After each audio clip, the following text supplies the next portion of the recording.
cordiale saluto a tutti voi carissimi amici radioascoltatori e benvenuti ad un nuovo appuntamento con questa nuova rubrica che Radio ABM vuole dedicare al progetto PNRR Turismo delle Radici. Ovviamente è protagonista in questo progetto anche la Regione Veneto con Italea Veneto, il progetto vinto in questo caso dall'Associazione Radici Venete ABS. Abbiamo quindi qui nella veste di vicepresidente di Radici Venete Silvia Calligaro, ma non solo, è anche vicepresidente dell'ente provincia di Belluno e anche sindaca del comune di Vigo di Cadore, quindi benvenuta in questa molteplice veste, Silvia.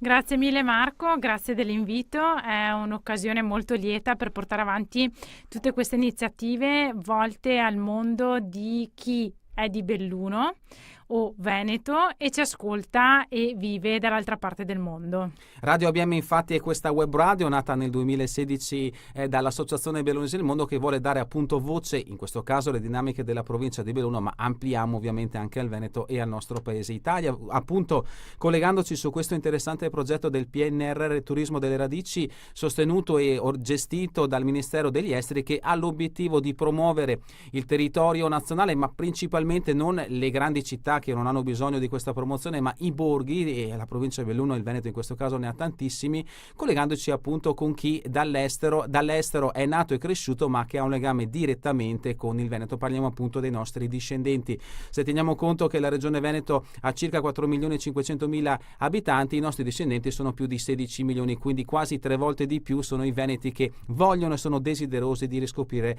questa terra. Italia Veneto è nata ovviamente nel 2024, che come già detto è l'anno del turismo delle radici, seguirà tutte le dinamiche ovviamente del territorio regionale attraverso l'associazione Radici Venete presieduta da Walter Brunello, che ha vinto appunto questo bando per quanto riguarda il Veneto. Di che cosa si occupa questa associazione?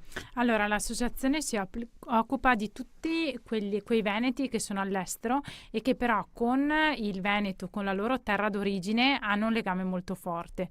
Quindi tieni conto che è stato fatto anche un sottobando, diciamo, da parte dell'associazione per promuovere tutti quegli eventi che possono far conoscere il nostro territorio e far tornare chi effettivamente con noi ha un certo legame.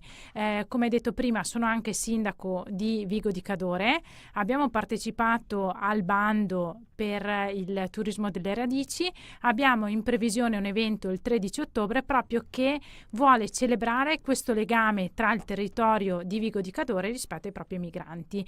Quindi quelle persone che forse sono ancora più attaccate al territorio, alle nostre tradizioni, alla nostra cultura rispetto a chi magari nel nostro territorio risiede ancora. Quindi questo legame che è imprescindibile e che dobbiamo sempre coltivare con chi vive altrove, però comunque ha un legame con il cuore rispetto al nostro territorio. Tu Silvia hai ben detto una data, 13 ottobre, puoi un attimo anticiparmi che cosa ci sarà e dove il 13 ottobre? Ovviamente sarà a Vigo di Cadore. A Vigo di Cadore, allora tieni conto che sulla scia di quelle che sono le tradizioni, perché molte volte quando parli anche con gli emigranti c'è questa nostalgia, questa bella nostalgia rispetto ai nostri paesi, rispetto ai nostri borghi. Quindi noi abbiamo cercato di riscoprire quelle che sono le nostre tradizioni, tra cui una festa molto importante che era la festa del Pan del Pra, che era il tributo alla popolazione rispetto agli introiti dallo sfalcio di un prato che era stato donato alla parrocchia. Quindi sulla scia di questo evento abbiamo cercato di creare degli eventi collaterali, ci sono già stati con dei concerti eccetera, in modo tale da rinsaldare un po' questo legame e questa storicità. È molto bello vedere i nostri migranti che tornano nei nostri paesi e che riconoscono i luoghi e riconoscono la familiarità e il senso di comunità che c'è nei nostri paesi. Io dico sempre, lo dico anche un po' sui social come slogan, siamo una piccola ma grande comunità, e è quello che effettivamente trovi anche ovunque nel mondo. Dove c'è un bellunese di fatto ti senti a casa. Ho portato l'altro giorno l'esempio di un signore a Sydney che sono andata a trovare un po' controvoglia, perché quando sono andata via ho detto a mia mamma: ma perché gli hai detto che arrivavo in Australia eccetera eccetera.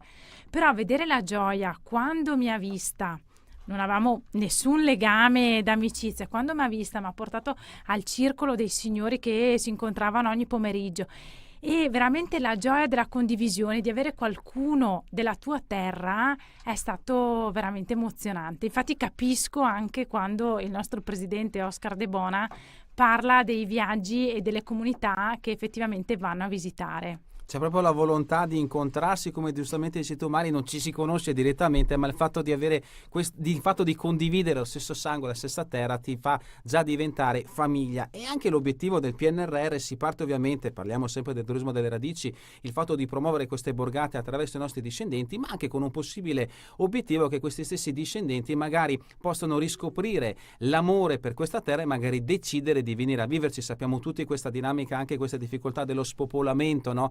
Sarebbe un'opportunità anche per questi discendenti per poter dire: caspita, vengo a Vico di Cadore, è la mia terra, magari raccontata, trasmessa dai miei avi, decido di vivere qui. Cosa potrebbe offrire il tuo comune, il tuo paese? Un messaggio che vogliamo dare anche promozionale, non solo per venire a livello turistico, ma anche per dire: caspita, le difficoltà che ci sono sicuramente nel vivere in montagna, ma anche le opportunità che può offrire anche un territorio come il nostro, patrimonio dell'umanità UNESCO.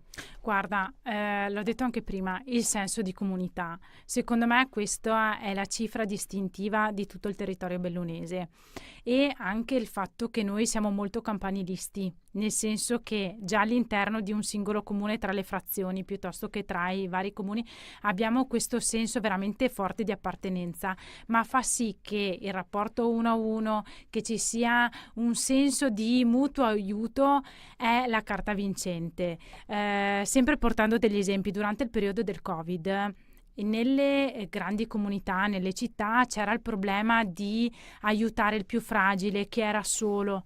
Nei comuni questo non c'è stato, perché era normale prendersi cura della persona a fianco, era normale chiedersi come sta, eccetera, e darsi una mano. Io lo dico tranquillamente: se la mia vicina di casa non apre le imposte delle finestre che guardano la mia abitazione, io mi preoccupo, mi chiedo, ma in senso buono, dov'è, cosa fa, eccetera, e magari sento anche la figlia dicendo: guarda che tua mamma non si è ancora svegliata, e è veramente un valore aggiunto. Io lo dico sempre, non vorrei vedere nei nostri paesi ragazzi dai 20 ai 30 anni, ma perché abbiamo bisogno un po' di allargare gli orizzonti, fare delle esperienze anche all'estero, però poi abbiamo bisogno di ritornare nella nostra terra in una dimensione che è perfetta per una famiglia. Ripeto, per un ventenne abitare a Vigo di Cadore, ma anche forse a Belluno, è stretto e deve essere strettissimo. Però poi ti rendi conto di quanto bene si sta. Cioè, io di mia figlia ha 4 anni, ma non ho il problema di farla giocare fuori. Una volta che gli ho insegnato ad attraversare la strada, a essere lontana dalle macchine, eccetera, io il problema non me lo faccio, perché so che siamo tutti del posto, o al massimo comunque c'è qualcuno che controlla mia figlia anche se non è con lei, c'è questa sorveglianza di vicinato. Certo. E quindi è proprio la tranquillità e la serenità. La qualità della vita secondo me è altissima. Qualità della vita, è proprio vero. Silvia, adesso come sindaco, insomma, rappresenti un importante comune di Vigo di Cadore. L'appuntamento, ricordatevi, è per il 13 di ottobre. Maggiori informazioni si possono trovare nel sito del comune o in qualche pagina Facebook, in qualche pagina social, sindaco? Adesso faremo tutte le comunicazioni del caso attraverso la mia pagina, ovviamente personale, poi comunque anche con quella della Proloco, eccetera. Devo ringraziare la mia consigliera Silva Darin, peraltro reduce adesso di un'operazione. Tanti auguri. Ecco, che ha preso per mano questo progetto e l'ha portato avanti con 1000 energie e 1000 idee. Anzi, penso che sia stata anche un problema quasi per Walter Brunello, che ha dovuto un po' un attimo contenerla. Beh, meglio frenare l'entusiasmo che andare a caccia di entusiasmo. Vi ricordo, mi ero dimenticato, che ovviamente questa è una pillola di Italea Veneto. C'è un sito specifico dove ovviamente ovviamente anche il programma dell'appuntamento fissato per il 13 di ottobre potrete trovarlo appunto direttamente nel sito Italia Veneto, dove potrete anche cercare itinerari promossi all'interno della nostra regione e chiedere anche informazioni e consultazioni per quanto riguarda la ricerca genealogica. Ci sono dei professionisti specifici per questo, quindi visitate il sito Italia Veneto, ma visitate anche il sito di Vico di Cadore, andate a riscoprire le proprie terre. Un ultimo messaggio, un saluto: come si chiamano i suoi cittadini, Sindaco? Oddio, sai che non vorrei fare no, questa è una domanda terrificante, nel senso che poi noi, come ho detto prima, siamo molto campanilisti, quindi non posso dire il nome dei cittadini del capoluogo perché poi gli altri si sustano, quindi io su questa domanda mi avvalgo della facoltà di non rispondere perché altrimenti creo figli e figliastri allora mettiamola così, un saluto a tutti i suoi concittadini nel mondo. Siamo cadorini e quindi va bene questa nomea, diciamo, che racchiude tutte le valli, quella del centro Cadore, quella del Comelico e quella della Val Bonte. E allora un suo messaggio a tutti i cadorini che ci stanno ascoltando in questo momento, ci stanno guardando attraverso la pagina Facebook di Radio BM o il canale YouTube dell'Associazione Bellunese del Mondo, un messaggio, un saluto a tutti loro. Prego, Sindaco. Allora, io dico solo semplicemente che dobbiamo essere fieri della nostra terra, della nostra cultura e delle nostre radici. Dopo tutto il resto viene da sé, però l'importante è essere fieri e orgogliosi di quello che siamo, italiani, veneti e cadorini. E ringraziamo davvero allora Silvia Caligaro, sindaco del comune di Vico di Cadore, vicepresidente di Radici Venete APS, nonché vicepresidente della provincia di Belluno. Avremo altre occasioni per invitarla anche nelle altre vesti che rappresenta in provincia di Belluno. Le auguriamo un buon lavoro e grazie davvero per i messaggi positivi. Abbiamo davvero bisogno anche di positività in questo periodo che ha lanciato sia per la provincia di Belluno ma anche per tutto il mondo. Grazie ancora. Grazie mille. Termina questa puntata di Italia Veneto. A voi tutti un buon proseguimento di giornata e ovviamente rimanete sempre con Radio BM, la web radio dell'Associazione Bellunesi del Mondo.